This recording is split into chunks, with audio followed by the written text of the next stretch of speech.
봅니다. 열왕기상 8장 1절에서 11절 말씀. 열왕기상 8장 1절에서 11절 말씀. 우리 교독합니다. 열왕기상 8장 1절에서 11절. 제가 먼저 봉독합니다. 이에 솔로몬이 여호와의 언약궤를 다윗성 곧 시온에서 메어 올리고자 하여 이스라엘 장로와 모든 지파의 우두머리 곧 이스라엘의 자손의 족장들을 예루살렘에 있는 자기에게로 소집하니 이스라엘 모든 사람이 다 에다니몰 곧 일곱째 달 절기에 솔로몬 왕에게 모이고 이스라엘 장로들이 다 이름에 제사장들이 궤를 매니라. 여호와의 궤와 회막과 성막 안에 모든 거룩한 기구들을 메고 올라가되 제사장과 레위 사람이 그것들을 메고 올라가매 솔로몬 왕과 그 앞에 모인 이스라엘 회중이 그와 함께 그 궤 앞에 있어 양과 소로 제사를 지냈으니 그 수가 많아 기록할 수도 없고 셀 수도 없었더라. 제사장들이 여호와의 언약궤를 그 처소로 메어 드렸으니 곧 성전의 내소인 지성소 그룹들의 날개 아래라. 그룹들이 그 궤 초소 위에 날개를 펴서 궤와 그 채를 덮었는데 채가 길므로 채 끝이 내소 앞 성소에서 보이나 밖에서는 보이지 아니하며 그 채는 오늘까지 그곳에 있으며 그 궤 안에는 두 돌판 외에 아무것도 없으니 이것은 이스라엘 자손이 애굽 땅에서 나온 후 여호와께서 저희와 언약을 맺으실 때에 모세가 호렙에서 그 안에 넣은 것이더라. 제사장이 성소에서 나올 때에 구름이 여호와의 성전에 가득하매 다 같이 제사장이 그 구름으로 말미암아 능히 서서 섬기지 못하였으니 이는 여호와의 영광이 여호와의 성전에 가득함이었더라. 아멘.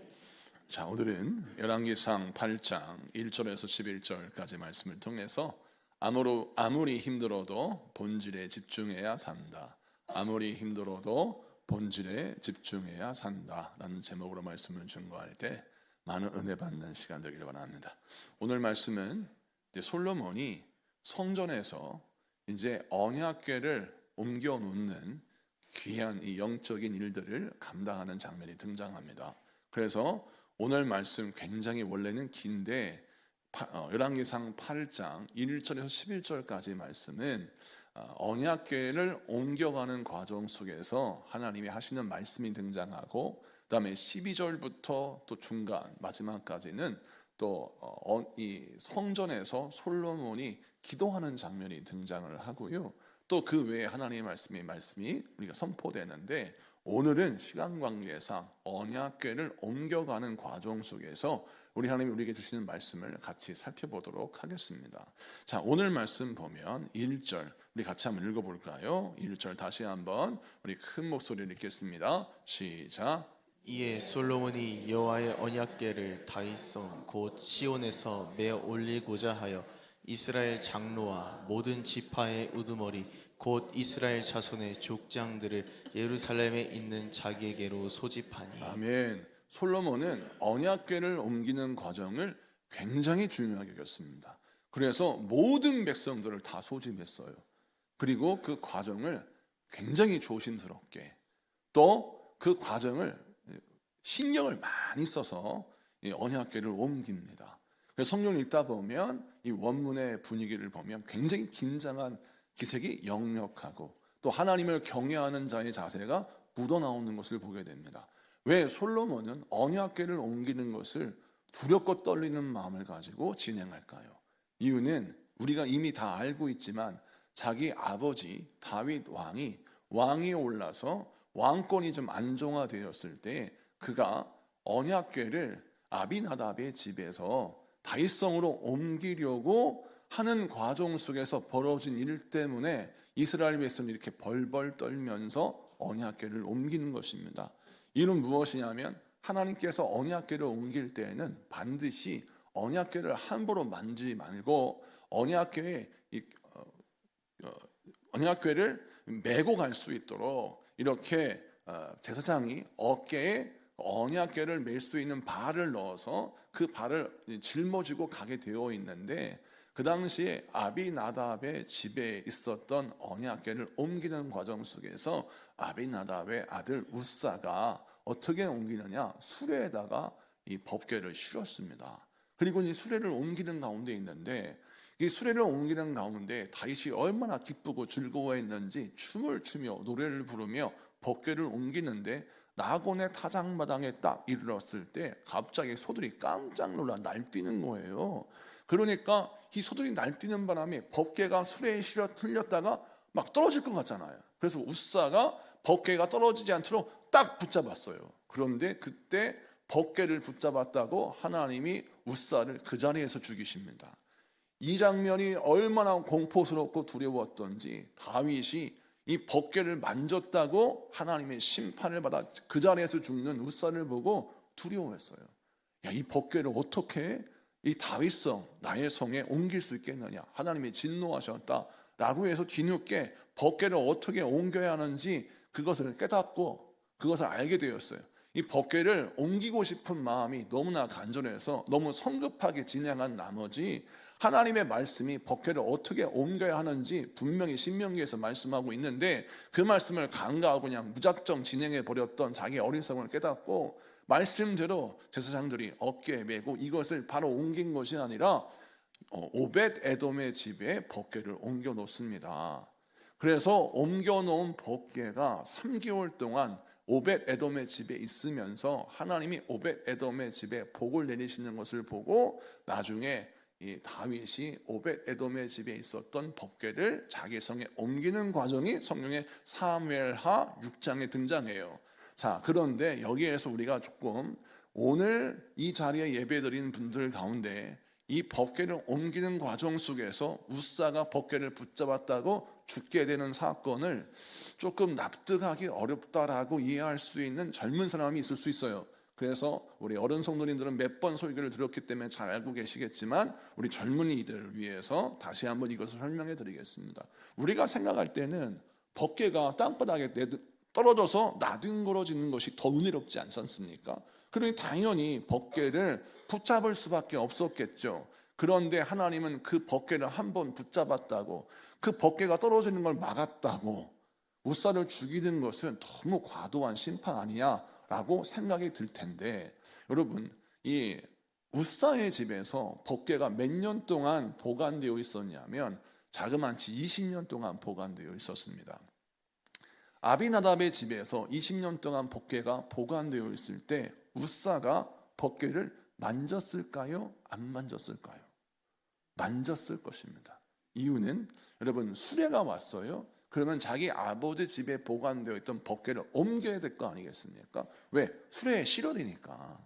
그러면 수레에 실을 때 분명 이 법궤에 발을 넣어서 제사장이 옮긴 게 아니라 분명 손으로 만져서 법궤를 옮겼을 겁니다.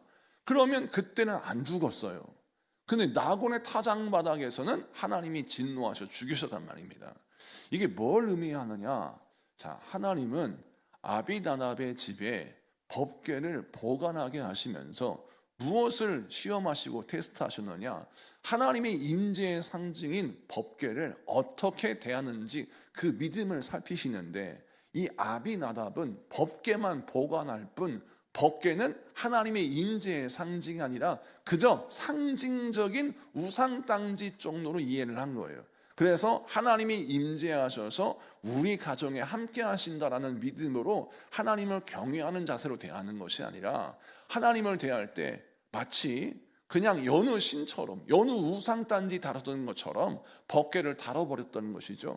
그런데 우리 하나님이 왜 20년 동안 그러면 심판하지 않으셨습니까? 법궤를 보관하고 있을 때 웃사가 하나님의 말씀이 담겨있는 법궤를 함부로 여겨서 그냥 그때 만졌었다면 아비나답의 집에서 20년 갈 필요도 없이 한 일주일만 하나님이 심판하시면 되실 것을, 왜 하나님의 그 수많은 순간순간마다 법궤를 만지고 함부로 다루는 걸 내버려 두다가 한 번 나중에 만졌다고 20년 만에 왜 심판하시냔 말이에요.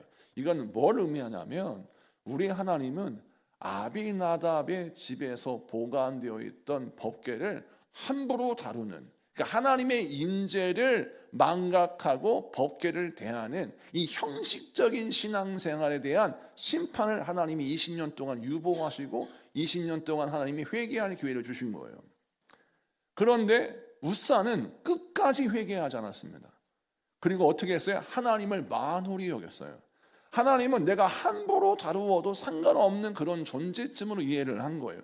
내가 그냥 믿음으로 예배를 안 드려도 하나님 나를 심판하지 않으세요. 내가 하나님 앞에 함부로 불순종하여도 하나님은 아무런 반응은 없어. 그러니까 내가 20년 동안 회개하기는커녕 자꾸만 어떻게 되냐면 하나님을 만홀히 여기고 업신여기는 불신앙이 점점점 커진 것입니다. 결국 그는 우사는 한 번의 죄 때문에 죽은 것이 아니라 20년 동안 하나님을 만홀히 여긴 그 죄 때문에 심판을 받은 것이죠.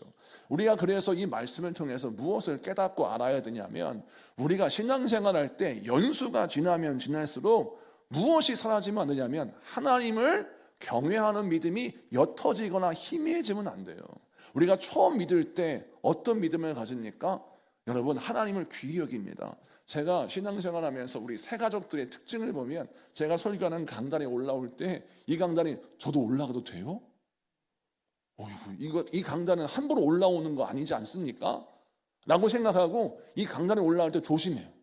근데 시간이 지나잖아요. 한 20년, 30년 신앙생활 하잖아요. 그러면 여기나 거기나 똑같은 거 아니야? 이런 생각을 먹는 게 이 인간이에요. 우리 성도들이 그렇다는 게 아니라.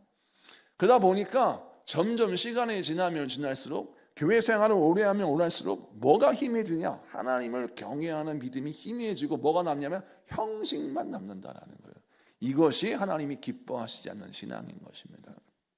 그래서 하나님은 다윗에게 무엇을 꾸짖냐면 다윗아, 네가 열심히 있게 하나님 섬기는 것은 내가 참 이해하는데 너 이 아비나답의 아들 우사와 같은 죄를 저지르면 안 된다. 네가 법궤를 너의 성에 모셔다 놓고 다윗 성에서 성막 안에서 제사를 하고 성막 안에서 예배 드리는 건 좋으나 너 명심해야 될 것은 네가 이것이 형식이 되어서 네 성에 법궤가 있고 네 성에 성막이 있다고 해서 너 하나님을 네 마음대로 재단하고 또 하나님이 익숙해져서 그냥 하나님을 만을 여긴 죄를 범하는 거 내가 너 가만두지 않겠다라고 경고를 딱 하신 거예요. 그러니까 다윗이 정신이 번쩍 드시는 거죠. 여러분, 그런데 이 오벳 에돔의 집에서는 3개월 있었어요. 근데 3개월 있었는데 하나님이 이 오벳 에돔의 집에는 복을 주십니다. 그 말씀을 같이 한번 볼까요? 사무엘하 6장 9절에서 12절 말씀을 좀 보겠습니다. 사무엘하 6장 9절에서 12절 다 같이 읽습니다. 시작. 다윗이 그날에 여호와를 두려워하여 이르되 여호와의 궤가 어찌 내게로 오리요 하고 다윗이 여호와의 궤를 옮겨 다윗성 자기에게로 메어가기를 즐겨하지 아니하고 가드 사람 오벳 에돔의 집으로 메어간지라. 여호와의 궤가 가드 사람 오벳 에돔의 집에 석 달을 있었는데 여호와께서 오벳 에돔과 그의 온 집에 복을 주시니라.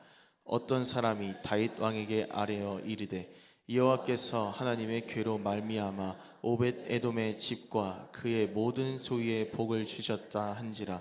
다윗이 가서 하나님의 궤를 기쁨으로 메고 오벳 에돔의 집에서 다윗성으로 올라갈세. 아멘. 자, 오늘 말씀 보면 오벳 에돔의 집에 3개월 있었다고 말합니다. 3개월 있었던 동안에 하나님이 오벳 에돔의 집에 복을 주시고 그 자식에게 복을 주시고 그 소유에 복을 주셨다고 성경은 기록해요. 그래서 오벳 에돔이 얼마나 복을 많이 받았던지 그 오벳 에돔이 받은 복 때문에 다윗이 안심할 정도였어요.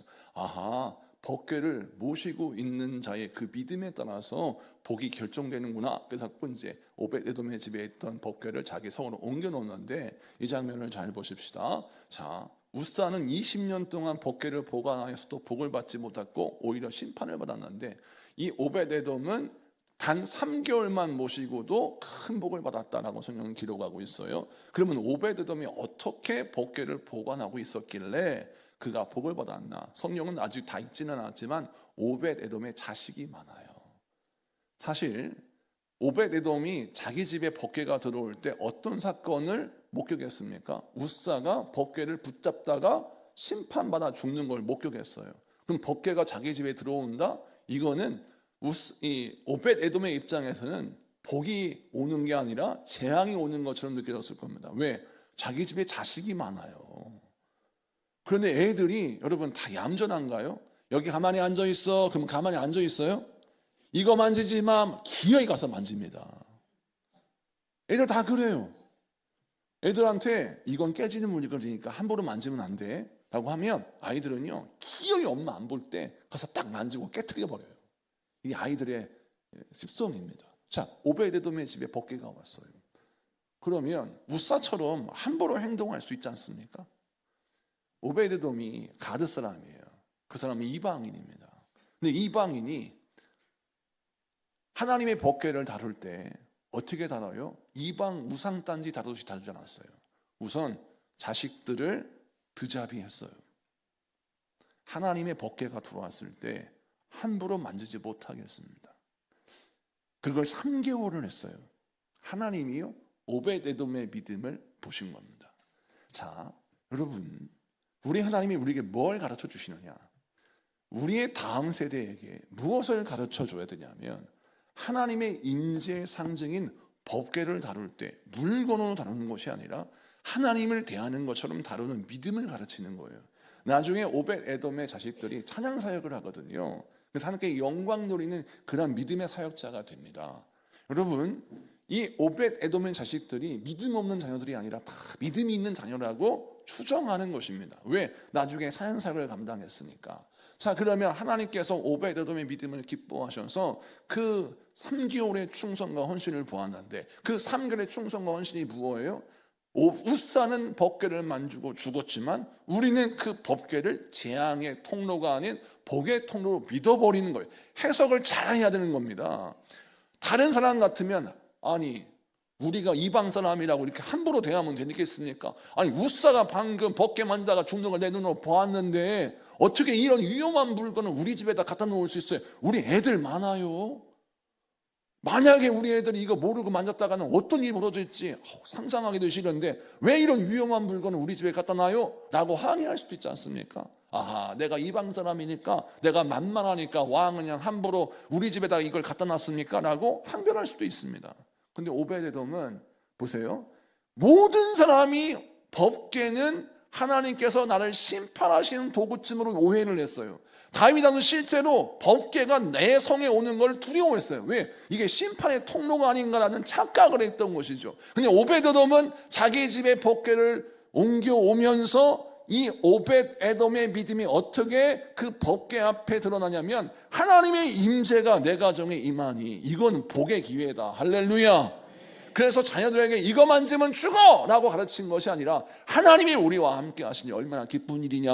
그러면 하나님을 대하는 마음으로, 하나님을 대하는 만나는 믿음으로 우리가 법궤 앞에서 우리가 겸허히 행동하자, 이렇게 가르치지 않았을까. 여러분, 무조건 하지 마라 라고 금지한 것만이 아니라 법궤는 재앙의 통로가 아니라 하나님의 임재의 상징이요, 하나님이 우리와 함께 하신다는 증거니까. 얘들아, 하나님이 함께 하셔, 우리와 동행하시잖아, 하나님이 임재하셔, 그 하나님을 귀히 여겨야지 라고 가르치면 어떻게 하겠어요? 그 자녀들이 그것을 귀히 여기지 않겠습니까?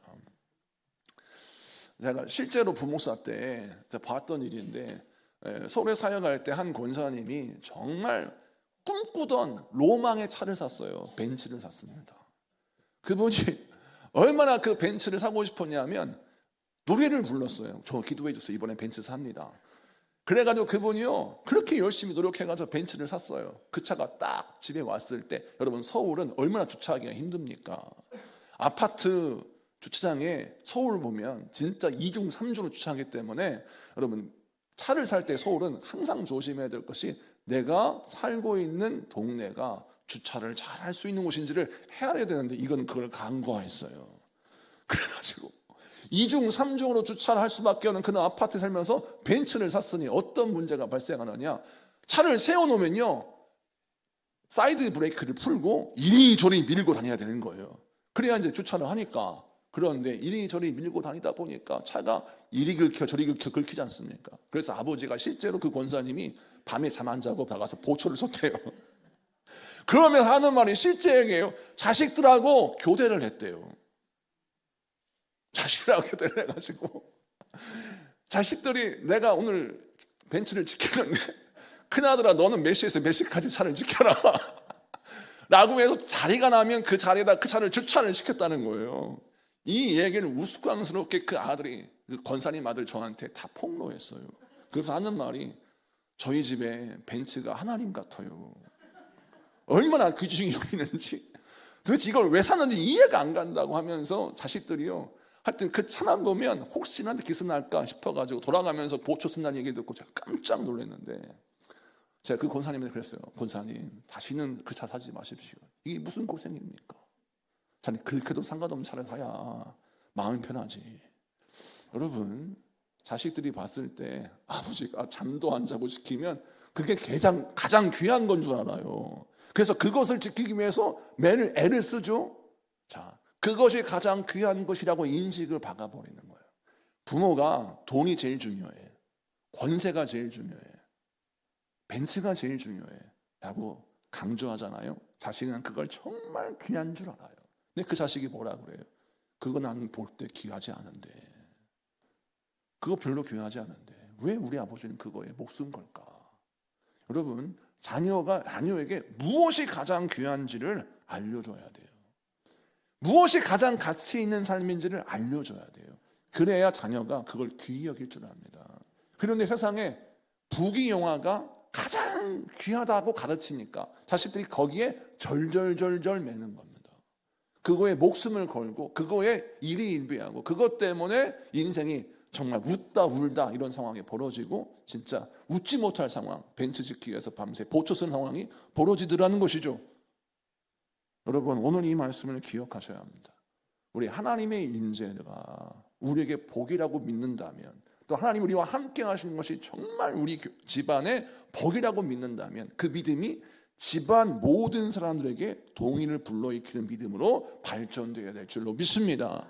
그래서 여러분이 하나님을 어떻게 대하느냐, 하나님의 임재를 어떻게 내가 정말 소중하게 여기느냐, 그 믿음에 따라서 자녀들이 그것을 바라볼 때 다른 거 몰라도 우리 어머니는 하여튼간에 하나님이면 모든 것이다, 하나님을 얼마나 잘 섬기시는지, 하나님의 말씀이면 그냥 그 말씀에 순종하는 것이 우리 어머니의 최고의 가치야. 자, 이렇게 가르치잖아요. 자녀들이요, 성장해서 방황하고 힘들다 할지라도 어머니가 믿는 믿음을 인정해서 주님께 돌아오는 것을 저는 무수히 보았습니다. 오늘 이 말씀을 기억하십시오. 하나님의 임재를 중요하게 여기는 믿음의 본질이 회복되어야 그 가정이 여러분 오벳 에돔의 복을 받습니다. 이 말씀 붙들고 승리하는 여러분에게 축복합니다. 자, 이렇게 법궤가 중요하게 다뤄졌어요. 왜? 아버지 대에서 그런 엄청난 사건, 우사가 법궤 함부로 만지고 함부로 운반하다가 하나님께 심판받는 걸 보고서 이제는 솔로몬이요, 법궤를 옮길 때 지혜가 있잖아요. 아버지처럼 실수 안 한 거예요.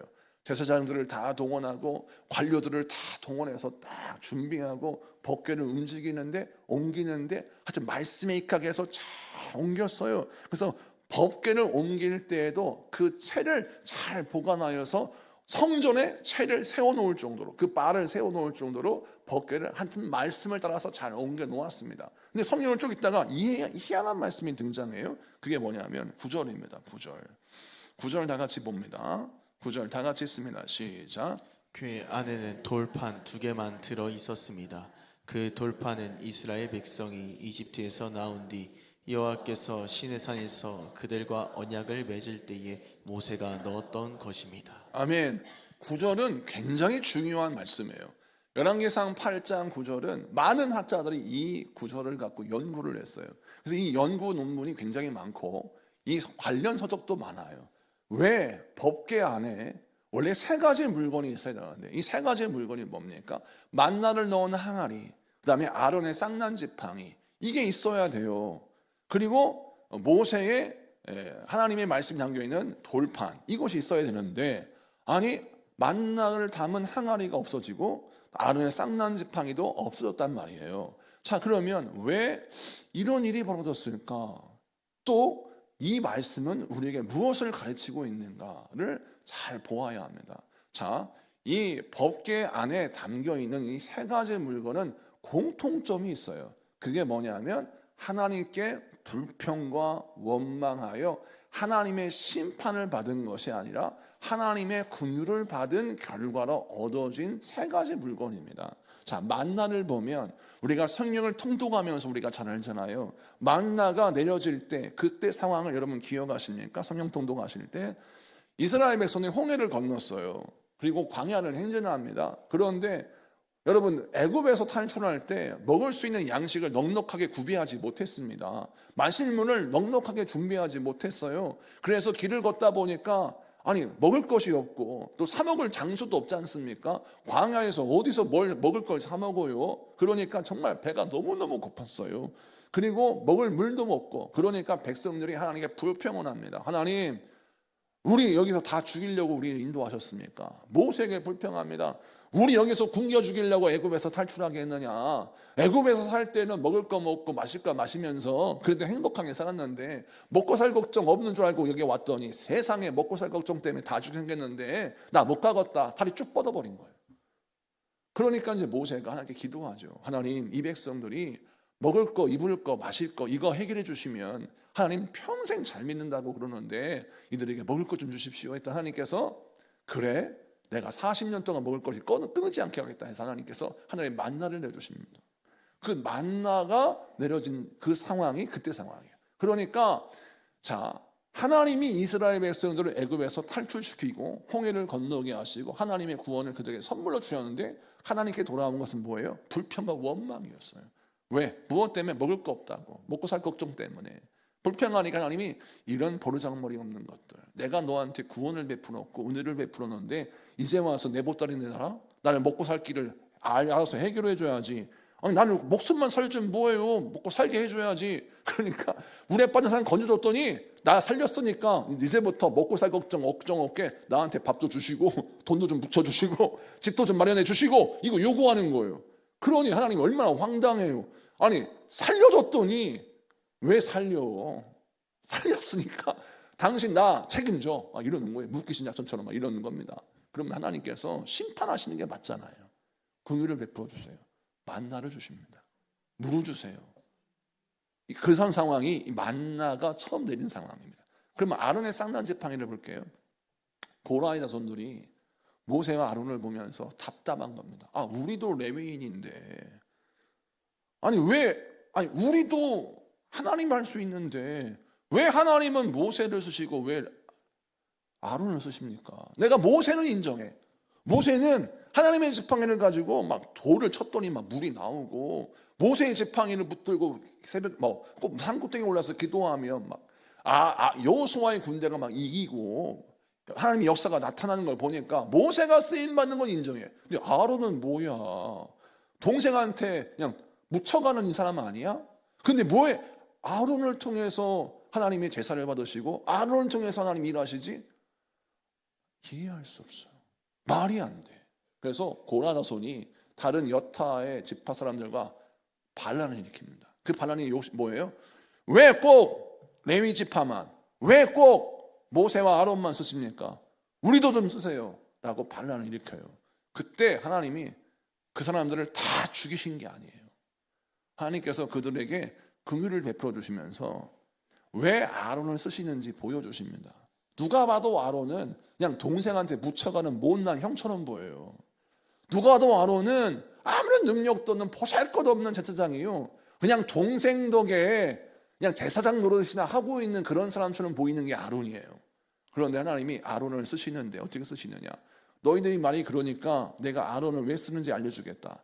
그래가지고 12개 지파 족장들을 다 불러요. 너희들 지팡이 다 가져와. 그래서 지팡이를 다 가져옵니다. 다 가져와서 레위 지파는 아론을 대장으로 세워요. 그래서 아론의 지팡이를 딱 땅바닥에 꽂습니다. 여러분, 그 지팡이는 다 죽은 나무죠. 이미 뿌리가 잘린 것입니다. 그런데 그 아론의 지팡이에만 싹이 나요. 살구나무 꽃이 핍니다. 자, 이 아론의 쌍난 지팡이 무엇을 상징합니까? 하나님이 아론을 통하여 일하시겠다는 하나님의 작정함이에요. 모세의 지팡이가 아니었어요. 아론의 지팡이에요. 왜 하나님이 아론을 통하여 일하셔야겠다고 말씀하셨을까요? 레위 지파 가운데 아론은요 항상 2인자의 삶에 머물러 있으면서도 형이지만 아우의 쓰임받는 모습을 지켜보면서도 왜 하나님 나는 안 쓰세요? 장자권 들이밀면서 하나님께 대항하지 않았어요. 하나님의 선택과 하나님의 결정을 철저하게 인정하고 순종하는 자였습니다. 하나님이 누구를 쓰시느냐? 잘난 척하는 사람 쓰시지 않으세요. 내가 하겠다 덤벼는 사람 안 쓰세요. 누구를 쓰시느냐? 하나님의 결정을 철저하게 순종하는 사람, 하나님의 말씀을 철저하게 인정하는 사람, 이런 사람을 쓰십니다. 지팡이에 아론이라고 이름을 썼는데 그 아론의 지팡이에만 싹이 났어요. 그 사건이 있었는데, 자, 그러면 아론의 지팡이를 하나님이 보관하게 하셨어요. 이것은 뭘 의미합니까? 여러 가지 의미가 있지만 오늘 이 본문과 연결해서 본다면 하나님께 반란을 일으켜 죽을 수밖에 없는 죄를 지었던 이스라엘 백성들, 그들을 심판하여 다 죽이신 것이 아니라 하나님의 선택은 언제나 옳다라는 것을 보여주신 거예요. 하나님은 배가 고플 때 우리에게 양식을 공급하시는 분이요, 하나님은 하나님의 선택을 의심하는 자에게 하나님의 선택이 언제나 옳다는 걸 보여주시기 위하여 아론의 쌍난 지팡이를 허락하신 겁니다. 자, 그러면 모세의 십계명 돌파는 어떤 의미가 있을까요? 모세가 호렙산에 올라가서 하나님께 기도하면서 말씀을 받았던 것이 첫 번째 돌판이었어요. 첫 번째 십계명을 돌판을 받고 내려왔는데 세상에나 이스라엘 백성들이 하나님께 우상 숭배하는 것, 하나님께 예배하는 것이 아니라 금송아지 만들어 놓고 그 앞에 춤을 추며 우상 숭배하고 있네요. 모세가 너무 화가 나가지고 하나님이 주신 첫 번째 돌판을 막 깨트려 버렸어요. 그걸 그냥 바숴가지고 가루로 만들어서 그거를 백성들의 죄 지은 백성들에게 싹 먹였어요. 그리고서 3,000명을 처형했습니다. 그리고 하나님께 다시 올라가요. 다시 올라가서 하나님 잘못했습니다. 이 백성을 용서하소서. 하나님 앞에 범죄하였습니다 라고 막 회개를 합니다. 그러면 하나님께서 사실 하나님께서 모세에게 말씀을 주실 때 그 말씀을 듣는 과정 속에서 그 모세의 부재 가운데 이스라엘 백성들이 금송아지 만들고 우상 숭배하던 것을 보면 사실 심판받아 그들이 가나안 땅 들어갈 자격이 없어지는 게 맞는데 하나님은 그들을 궁히 여기셔서 두 번째 돌판을 허락하십니다. 그것이 바로 모세가 받은 언약이 담겨있는 돌판이에요. 그 두 번째 돌판은 무엇이에요? 이스라엘의 불순종에 하나님이 진노로 응답하신 것이 아니라 이스라엘의 불순종과 이스라엘의 큰 죄, 멸망받을 수밖에 없는 큰 죄를 저질렀지만 그 죄에 대한 긍휼의 메시지로 두 번째 돌판을 허락하셔서 이스라엘 백성들에게 긍휼을 허락하신 겁니다. 자, 그렇다면 만나와 아론의 쌍난 지팡이와 모세의 돌판은 세 가지는 어떤 공동점이 있어요? 이스라엘 백성들이 심판을 받을 수밖에 없는 상황이었는데 하나님이 그들에게 긍휼을 베풀어 주셨고, 하나님이 그들에게 용서를 허락하시고, 하나님이 그들에게 하나님의 뜻은 틀리지 않다는 것을 보여주신 사건이 이 아론의 쌍난 지팡이와 만나와 이 모세의 십계명 돌판, 두 번째 돌판이라는 거예요. 그런데 여기에서 이 모세의 두 번째 돌판만 남았다는 것은 이게 어떤 의미가 있냐면, 자, 세월이 지나요. 그래서 뭐만 남느냐? 하나님께서 우리를 죄를 용서하시고 우리에게 우리의 죄로 말미암아 우리를 심판하시기로 작정하신 것이 아니라 우리에게 하나님의 언약을 완전히 이루시기 위하여 두 번째 언약을 이 땅에 보내시는데 그 두 번째 언약이 바로 무엇이냐? 예수 그리스도라는 것입니다. 그래서 예수 그리스도가 이 땅에 오셔서 우리를 구원하셔서 우리의 죄로 말미암아 우리는 구원받을 수 없는데 우리 주님이 신약 새로운 약속으로 이 땅에 오셔서 우리를 위해 십자가에 못 박혀 죽으심으로 구약의 율법으로 우리가 구원을 얻는 것이 아니라 신약의 복음으로 우리가 구원을 얻는 은혜를 허락하신다라는 것이에요. 그래서 오늘 말씀에 십계명이 담겨있는 돌파만 남았다라고 하는 것은 무엇이냐? 세월이 지나서 이 법궤마저 성전에 사라지거든요. 바벨론이 침공했을 때 법궤는 사라집니다. 그래서 오늘날 하나님의 말씀이 담겨있는 법궤는 존재하지 않아요. 그런데 교회는 사라졌습니까? 그렇지 않죠. 이는 무엇입니까? 이 땅에 말씀으로 오신 언약의 완성으로 오신 예수 그리스도의 이름이 우리 안에 있기 때문입니다. 그래서 예수님은 모든 구약의 약속의 말씀, 구약의 구원의 약속을 이루시는 완성이 바로 예수의 이름이고 예수님이시기 때문에 우리가 다른 것은 다 잊어도 오직 예수 그리스도의 그 복음의 말씀만은 절대 잊지 말고 그것을 붙들고 살아야 한다는 말씀이 오늘 본문의 강조점이라는 것입니다. 이런 강조점을 이 본문을 연구하는 모든 논문과 서적들이 증언하고 있어요. 저도 그렇게 해석하는 것이 맞다고 봅니다. 오늘 이 말씀을 통해서 저와 여러분 어떻게 신앙생활을 해야 합니까? 여러분 성령 충만함으로 사명 감당하지만, 그러나 항상 명심해야 될 것은 하나님이 우리의 죄를 어떻게 다루시느냐, 오직 징계와 심판, 무자비한 하나님의 저주를 허락하시는 것이 아니라, 우리 하나님은 언제나 우리에게 뭘 주셨어요? 은혜를 주셨고 긍휼을 주셨고 우리에게 새로운 응답과 살 길을 허락해 주셨다는 거예요. 그러면 오늘 이 말씀 기억하고 우리가 죄 앞에 무너지지 말고 실수와 실패 앞에 좌절하지 말고, 우리에게 만나를 허락하시고 하나님의 선택이 틀리지 않았으면 허락하시는 그 은혜의 말씀 붙들고, 또 우리의 죄로 말미암아 하나님의 심판, 하나님의 약속이 어그러지는 것이 아니라 오히려 예수 그리스도를 통하여 우리를 구원하시는 약속이 완성되는 것처럼, 여러분 고난주간이 다가오는데 이 고난주간 때 나를 구원하시고 용서하시고 사랑하시는 그 예수님의 사랑을 인정하고 그 사랑 붙들고 살아가시는 분들에게 축복합니다. 말씀을 마치고 정리합니다. 이 법궤가 가장 중요하게 다뤄진 이유는 뭐냐면, 이제 어린 양을 잡아요. 그래서 그 어린 양을 희생시키고 어린 양의 피를 가져와서 이 법궤 뚜껑이 있는데, 이 법궤 뚜껑이 속죄소라는 곳입니다. 그럼 법궤 뚜껑에 어린 양의 피를 부어요. 그러면 그 어린 양의 피를 부으면서 우리의 죄가 사해지는 이 종교적인 제사의 법이 이행됩니다. 자, 우리 하나님의 임재의 상징인 법궤에 어린 양의 피를 부어서 죄 사함의 제사의 행위를 통하여 우리 하나님이 우리에게 무엇을 궁극적으로 보여주시냐면, 우리 주님이 우리와 함께 하시는 궁극적인 목적은 우리를 죄 사하여 주시고 우리를 살리시는 데 있다라는 것을 설명합니다. 그러므로 여러분, 우리가 신앙생활할 때 우리 하나님은 나한테 항상 이거 하라 이거 하지 마라 하면서 엄격하고 무섭게 하는 그런 분이 아니라, 우리 하나님은 우리를 용서하시고 사랑하시고 긍휼을 베풀어 주셔서 우리를 살리시고 구원하시는 분이라고 확신하고, 오늘 기도할 때 주여 우리 하나님은 나에게 긍휼을 베푸시는 분이십니다.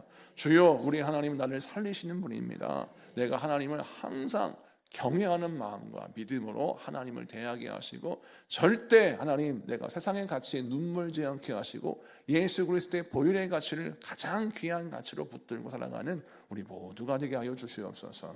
기도하는 여러분에게 축복합니다. 우리 찬양하겠습니다.